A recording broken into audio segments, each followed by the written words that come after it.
Welcome back to my YouTube channel. आज की इस गहरी चर्चा में हम एक ऐसी आम परेशानी पर बात करने वाले हैं जिसने शायद हम सबको कभी ना कभी थकाया ज़रूर है। हम सब सोचते हैं कि अचानक सफलता या जिसे लोग ओवरनाइट सक्सेस कहते हैं, वो आखिर मिलती कैसे है? हाँ, मतलब हम सबके आसपास ऐसी ढेरों कहानियां हैं जहां लोग सालों तक खून पसीना एक करते हैं पर उन्हें अपेक्षित नतीजे नहीं मिलते। बिल्कुल।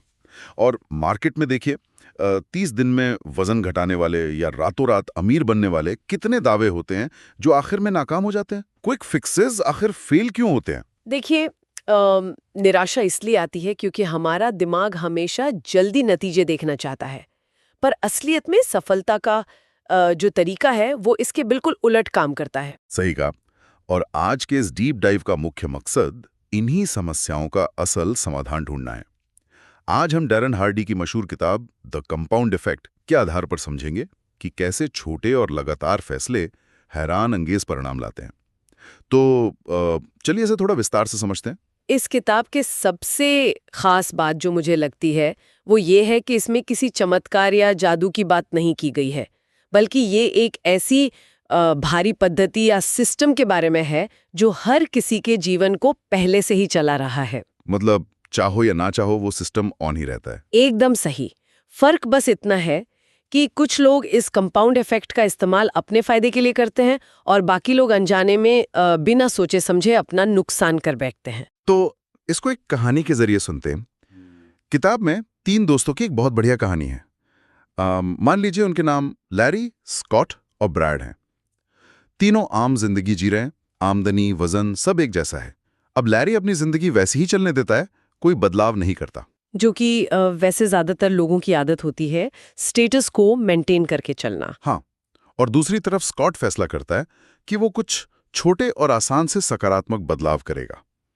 वो रोज गाड़ी चलाते वक्त कोई अच्छा ऑडियो सुनता है, रात को किसी अच्छी किताब के बस 10 पन्ने पढ़ता है और खाने में से रोजाना सिर्फ 125 कैलोरीज कम कर देता है। रुकिए, इस पर थोड़ा गौर करते हैं। हम्म, 125 कैलोरीज कम करना इतना मामूली बदलाव है कि शायद भूख भी ना लगे। मतलब बस दिन का एक छोटा सा स्नैक छोड़ दिया और हो गया। यही तो कहानी का सबसे दिलचस्प हिस्सा है। और अब आते हैं तीसरे दोस्त ब्रैड पर। ब्रैड थोड़ी अलग दिशा में बदलाव करता है। वो रोज शाम को एक मफिन खाना शुरू करता है, एक नया टीवी खरीदता है और रोज थोड़ा ज्यादा टीवी देखता है। 5 या 10 महीने तक देखा जाए तो इन तीनों दोस्तों में बाहर से कोई फर्क नहीं दिखता। और यही वो टर्निंग पॉइंट है जहां लोग अक्सर हार मान लेते हैं। जब महीनों मेहनत करके नतीजा नहीं दिखता तो दिमाग कहता है कि ये सब बेकार है। पर असल झटका लगता है लगभग 27 से 31 महीने के बाद। वहां नतीजे पूरी तरह बदल जाते हैं। स्कॉट, जिसने बस कैलोरीज थोड़ी कम की थी, उसका वजन करीब 35 पाउंड कम हो जाता है। उसको प्रमोशन मिल जाता है। और ब्रैड का क्या हाल होता है? ब्रैड का वजन 35 पाउंड बढ़ जाता है।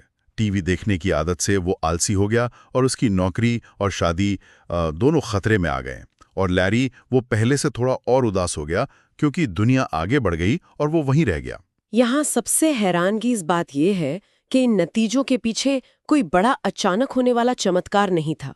ये सब मैजिक पेनी या जादुई सिक्के के सिद्धांत जैसा है। मैजिक पेनी, हाँ, ये वाला कॉन्सेप्ट बहुत कमाल का है। बिल्कुल। अगर सोचा जाए कि एक तरफ $3 मिलियन कैश अभी मिल रहा है और दूसरी तरफ एक पेनी जो अगले 31 दिन तक रोज दुगनी होगी, तो ज्यादातर लोग क्या चुनेंगे? लोग तुरंत $3 मिलियन ले लेंगे, पर उस पेनी का गणित हैरान करने वाला है। शुरू में तो वो पेनी बहुत कम लगती है ना? ये पीछे है और यहीं लोग निराश होकर सब छोड़ देते हैं। पर आखिरी के 2 दिनों में जब वो कंपाउंड होता है तो वो $10 मिलियन पार कर जाता है। लोग बस आखिरी तक टिक नहीं पाते। ये पूरी बात हमें बहुत कुछ सोचने पर मजबूर करती है और लोग नाकाम होने पर किस्मत को दोष देते हैं। पर लेखक के मेंटर जिम रॉन ने सिखाया था कि हमें अपनी जिंदगी और हालात की 100% जिम्मेदारी लेनी होगी। ये 100% जिम्मेदारी वाली बात सुनने में लोगों को थोड़ी अजीब लग सकती है। लोग सोचते हैं इकोनॉमी गिर गई तो मेरी क्या गलती है? पर यहाँ गलती ढूंढने की बात नहीं हो रही। बात हो रही है कंट्रोल अपने हाथ में लेने की। सही पकड़ा आपने। इस पर एक बड़ा दिलचस्प किस्सा है लेखक का। जब वो अपनी 20 साल की उम्र में थे तो बहुत पैसा कमा रहे थे, पर अचानक उन्हें $1 लाख का टैक्स देना पड़ गया और उनके अकाउंट में पैसे ही नहीं थे क्योंकि वो बिना सोचे खर्च कर रहे थे। फिर उन्होंने क्या किया? उनके अकाउंटेंट ने उन्हें एक छोटी नोटबुक रखने को कहा। उसमें हर एक पैसा, चाहे अखबार का हो या कॉफी का, सब कुछ लिखना था। शुरू में ये बहुत इरिटेटिंग लगा उन्हें, पर इस छोटी सी ट्रैकिंग ने उनकी आदत बदल दी। खर्च करने से पहले दिमाग रुक कर सोचने लगा। अगर हम इसे बड़े दृष्टिकोण से जोड़ें तो किसी भी आदत को बदलने का पहला कदम है उसके प्रति जागरूक होना, यानी अवेयरनेस। जब तक चीज़ों को ट्रैक नहीं किया जाएगा, चाहे वो पैसा हो या वजन, तब तक उन्हें ठीक कैसे करेंगे? ट्रैकिंग करना बेहद ज़रूरी है। यहाँ कहानी वाकई बहुत दिलचस्प हो जाती है। हवाई जहाज का उदाहरण इसे और साफ करता है। अगर एक प्लेन लॉस एंजलिस से न्यूयॉर्क जा रहा है और रनवे पर ही उसकी दिशा बस 1%, सिर्फ 1% बदल दी जाए तो क्या होगा? आंखों से तो कुछ पता नहीं चलेगा, पर उड़ान के बाद वो शायद न्यूयॉर्क की बजाय एल्बनी या डेलावेयर में उतरेगा, मंजिल से मीलों दूर। हमारी आदतें भी ठीक ऐसी ही होती हैं। एक छोटी सी बुरी आदत तुरंत नुकसान नहीं दिखाती, पर वक्त के साथ मीलों दूर ले जाती है। लेकिन नई आदत बनाने में बड़ी मुश्किल आती है। लोग विल पावर पर निर्भर रहते हैं, जो थकान के साथ खत्म हो जाती है। सही बात है। इसीलिए लेखक विल पावर की जगह वाय पावर की बात करते हैं। जब तक किसी आदत को बदलने का मजबूत भावनात्मक कारण नहीं होगा, लोग रास्ते में छोड़ देंगे। और इसी वाई पावर से बिग मोमेंटम यानी मोमेंटम की शुरुआत होती है। मैं इसे उस पुराने पानी वाले हैंडपंप से जोड़ता हूँ। जब हम हैंडपंप चलाना शुरू करते हैं तो बहुत ताकत लगती है, पर पानी नहीं आता। वहाँ ज्यादातर लोग हार मान लेते हैं। हाँ, पर अगर थोड़ी और मेहनत करके लगातार लीवर चलाया जाए तो अचानक पानी का स्टेडी बहाव शुरू हो जाता है। एक बार पानी आने लगा, फिर उतनी मेहनत नहीं लगती। यही मोमेंटम है। लेकिन इसमें एक सबसे खतरनाक चूक हो सकती है। अगर बहाव आने के बाद किसी ने आराम करने के लिए लिवर चलाना छोड़ दिया तो पानी वापस जमीन के अंदर चला जाता है। फिर से शून्य से शुरुआत करनी पड़ती है।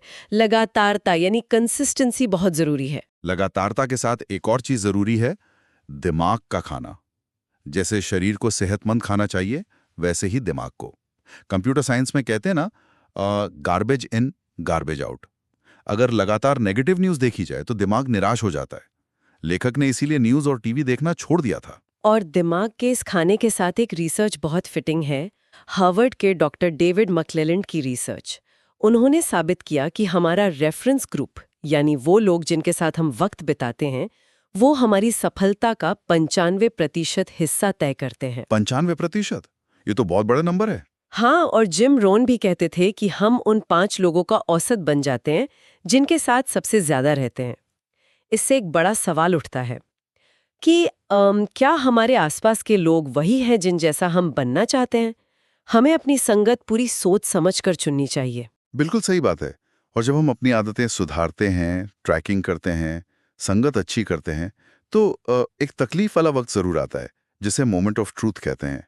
लैंस आर्मस्ट्रॉन्ग ने एक बहुत अच्छी बात कही थी कि दौड़ में एक वक्त ऐसा आता है जब इंसान का सामना किसी और से नहीं, खुद अपने अस्तित्व से होता है। और उसी मोमेंट ऑफ ट्रूथ में इस किताब का अल्टीमेट सॉल्यूशन छिपा है। जब अपेक्षा से बस थोड़ा सा ज्यादा किया जाता है तो परिणाम मल्टीप्लाई हो जाते हैं। जैसे लेखक अपने रियल एस्टेट के दिनों में एक्सपायर्ड लिस्टिंग्स वालों के घर खुद चल के सोल्ड का साइन बोर्ड लेके जाते थे। अरे वाह, ये तो वाकई एक बड़ा वाव फैक्टर देता होगा। बिल्कुल। वो थोड़ी सी एक्स्ट्रा मेहनत लोगों को हैरान कर देती थी और उन्हें आम भीड़ से अलग कर देती थी। तो इस सब का आखिर मतलब क्या है? अगर हम इस पूरी गहरी चर्चा को देखें तो चमत्कार उन छोटे और आंच से लगने वाले कदमों में ही छिपा है जो हम रोजाना उठाते हैं। और सिर्फ ज्ञान मिल जाना काफी नहीं है, उस ज्ञान पर अमल करना सबसे जरूरी है। जाते जाते मैं देखने वालों के लिए एक विचार जरूर छोड़ना चाहूंगी। जरा इस बारे में सोचिए, आज ऐसी कौन सी एक एकदम छोटी, शांत और अनसुनी आदत है जो आने वाले 5 साल की दिशा चुपचाप तय कर रही है? बहुत गहरा सवाल है। हाँ, क्या वो आदत सही दिशा में ले जा रही है या 5 साल बाद सिर्फ पछतावा देगी?